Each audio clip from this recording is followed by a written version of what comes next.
and welcome to Take 10 on Tuesdays with the Tennessee Tribune. Our guest today is Ndileka Mandela, who is the oldest granddaughter of Nelson Mandela. And she's here in Nashville for several reasons that we're going to talk to her about today. But first, I wanted her to talk a little bit about her memories growing up with her grandfather and what that was like. We all know who Nelson Mandela was and what a great man he was, revered in South Africa and around the world, as well as here in the United States. So, Ndileka, welcome. We're honored to have you as a guest today. And can you tell us just a little bit about what it was like growing up with your grandfather, what your memories are? Well, my memories are categorized mainly in three phases. Mm-hmm. There's the prison years, the presidential years, Mm-hmm.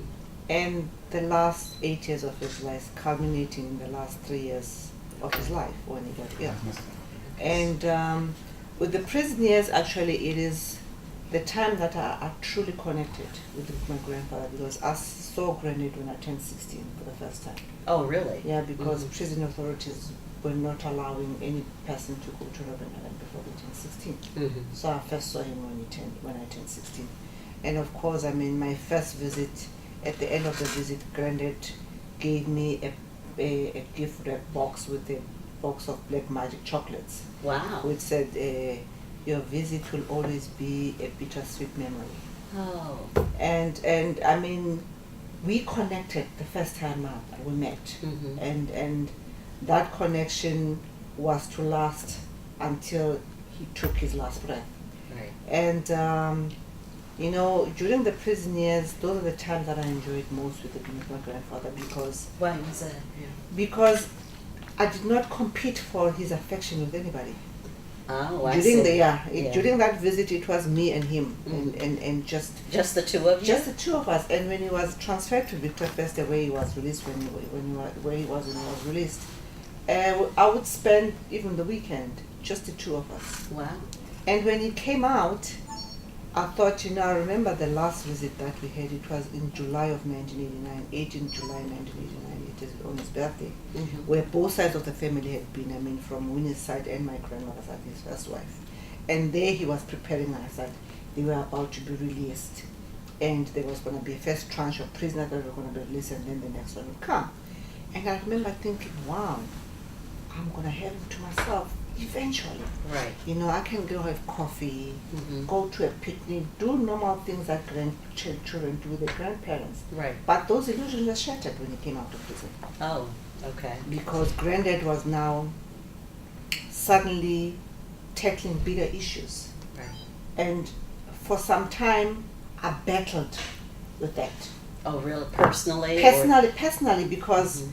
you must know, Granddad was not just a grandfather to me, he was a father to me, because I left my father when I was 4 years old. I see. So he represented all that was male to me. Mm-hmm. And that having those illusions shattered, I took it very hard, because I wanted my grandfather. Right. To hell with what, you know, whatever wanted anybody else wanted, you know. Right. But I understand that, you know, I wouldn't be able to vote. I'm going back to vote on the 7th of May. I wouldn't be able to vote Right. if it Had was he not. Yes, had he not made those sacrifices. Mhm. I understand that, but the grandchild in me Right.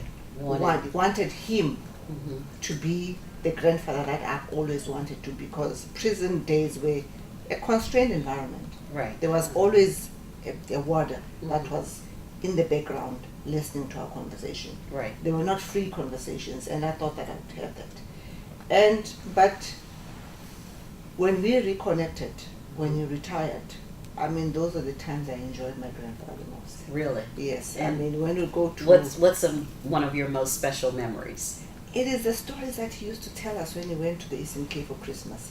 You know what, Granddad was in his element when he went to the Eastern Cape. He was amongst his people, amongst his ancestors. Mm-hmm. And he would regale us with stories of how they used to steal mealies as children and go and roast it at the end next to the river, go and slaughter pigs. Oh, wow. And actually, Granddad used to poke fun at himself. I mean, he would tell us about stories when they used to be underground, and when they came from underground, I mean, they would be visited to the homes of the people, and they'd be given soup, and they thought, oh, is this the only thing they're gonna eat? They'll be gobbling saying it's an entree, and they're not used to they're not used like this is an appetizer. They have to be told, whoa, you're still gonna be fed. This is just an appetizer. Right. Okay. So Granddad had this immense sense of humor. Mm-hmm.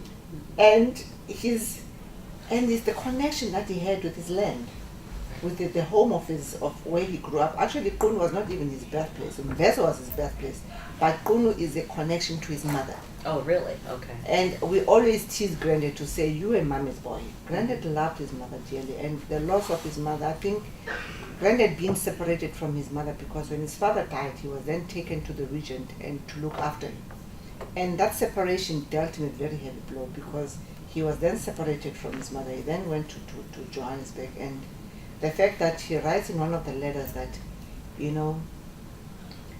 the last time he had seen his mother, he was very sick and he was worried about his mother. And, as the only son, right. it must have dealt him such a heavy blow, not being able to take care of his mother. And Granddad never talks about his father. No. I've never had one story of him. He always talks about his mother. That's why you always call him the mommy's boy. Okay. Yeah, because he always talks about his mother. That's the first time I've heard that he was called a mommy's boy. Yeah, we used to tease him and say, "You're the mommy's boy." Yeah. Now, you are a nurse. You're a trained nurse. And so toward the end of his life, I know he was really sick in that last year. Were you able to take care of him, or yes? Did you, and sort of, I know that must have been difficult. It was hard because, you must know, being an ICU nurse, especially during the last 6 months of his life, the doctors did not need to tell me anything. All I would do is to look at the monitors, look at the charts, and to see how grave the situation was. Right. And for the life of me, that's why I said Granddad taught me a lot until his dying day. Mm-hmm. Granddad taught how it is to fight despite all the odds. I'm a nurse, and I know, Granddad would be given a cocktail of antibiotics to save his life. Right. And I don't think you and me can even cope with what the adverse side effects, because everything that you take, especially antibiotic, they do have adverse side effects. Mm-hmm. I don't know how his liver coped. Wow. But I remember there would be times that I would be driving. I would leave the hospital with my aunt maybe at 10 at night, because his situation has been like teetering on the brink of death. Mm-hmm. And he would settle somewhat and would go home. And the next day when I reached home, I would then call the doctors and ask, okay, what was the result of this one test that you did? And they would tell me. But the next day when I would be driving to I would be even scared to call to find out how he was. I would just decide, okay, by 8 o'clock I want to be there for the doctor's briefing before I see him. So it was very hard for me, especially because my family relegated all that responsibility. I had to be the interface, because I understood the medical terminology. Right. So I had to break it down to them, and not understanding that actually that did not give me time to take a step back, right, to be where they are. So his death really was a heavy blow to me, because I remember, after Granddad had passed his last breath, and it's still so surreal, I knew he fought, I knew he was gonna go. Right. And the fact that he's gone, sometimes I haven't even brought myself to go to the bedroom where he died. No. Because it's still too raw for me, and I can't bring myself to that point. Yeah, well, I'm very sorry about his passing, and no, you're still grieving. But what brings you here to Nashville now? It is actually the invitation to partake, to come to Panafest and actually share at the gala dinner at Panafest the insights and the lessons I learned from Granddad. Okay. Because tell us a little bit about Panafest. What is that? Panafest is a Pan-African festival that celebrates our cultural diversity as Africans and also promotes social cohesion. And I believe strongly in that, because that is what my grandfather lived for. That was ultimately his dream, was that of a socially cohesive Africa, and also the fact that we may be diverse in culture. I don't say different, I say diverse. Deliberately. I see. Okay. And why is that? Because there's a common thread as African that actually runs through all Africans. And that is what we need to It is not different, it is diverse because of that common thread. And we need to celebrate those commonalities and that diversity, because ultimately we're not that different. Right. Because our culture brings us together. I see. And that's what I strongly believe, that is what the Panafest is achieving too. This is only their second year. And that's what they want to achieve going in the future. And it will make Africa become actually a stronghold, because Africa, for me, is the richest continent actually, the world over, in terms of resources. There is no richer country than Africa. It is only that we need to put our systems together in Africa to make it actually stand out. Right. So this is the second year for Panafest? Yes, it is. And will it always be in the United States, or will it alternate between the U.S. and Africa? Or? I think it will have to alternate, and I feel for me it should not be a one-time, a yearly event. We should be talking about Panafest every day. Oh. Because okay. that's what is needed Right. for Africans to join hands together. Okay.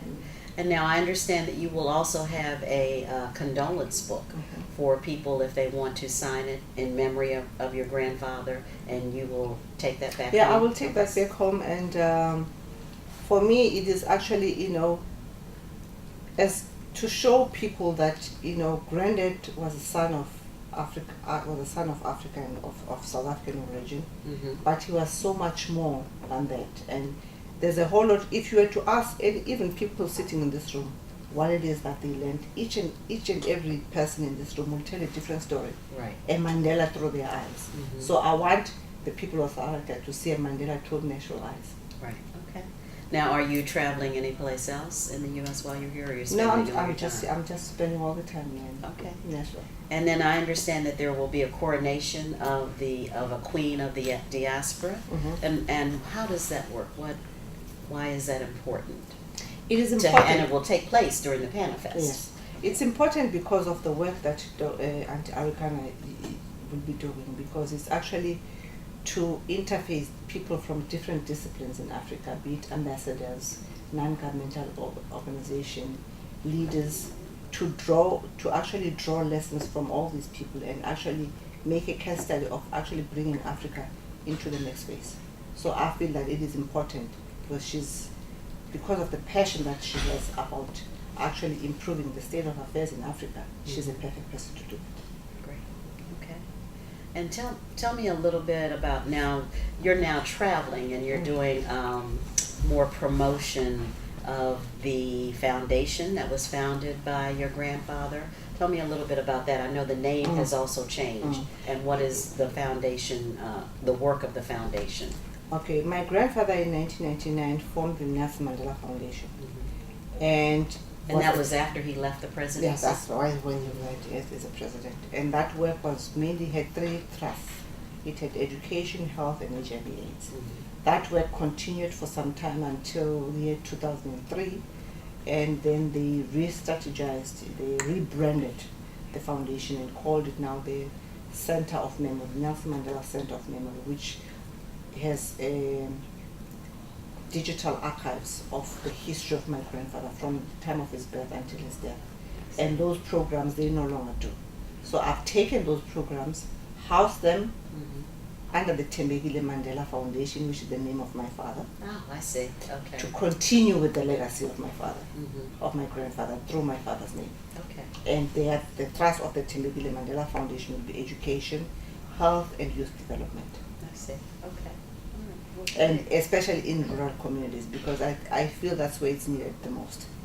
In rural communities? Yeah, in rural communities, to build sustainable communities in all those three areas. Okay. Now, what do you feel is the legacy that your grandfather left? What did he leave to you as a family man? What did he leave to the world?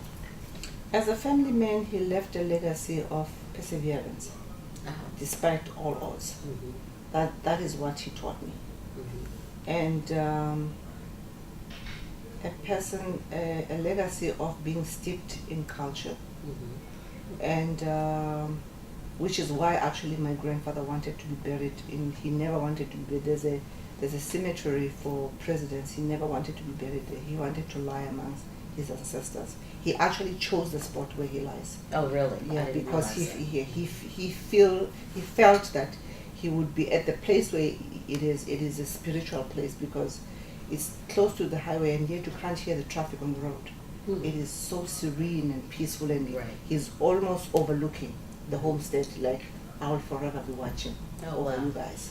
That's So that is That's why, very yeah, nice. yeah. Now that's why he wanted to lie there. One, Mhm. and secondly, he knew that his province, the Eastern Cape, was actually one of the provinces that are lagging behind in terms of development, and he knew that ultimately where he lies, people will want to come and see, and to promote economy in his own province. That was his way of giving back back home, Right. which is what I talked about tradition and lying about the Right. ancestors, with the ancestors. That's the legacy that he left.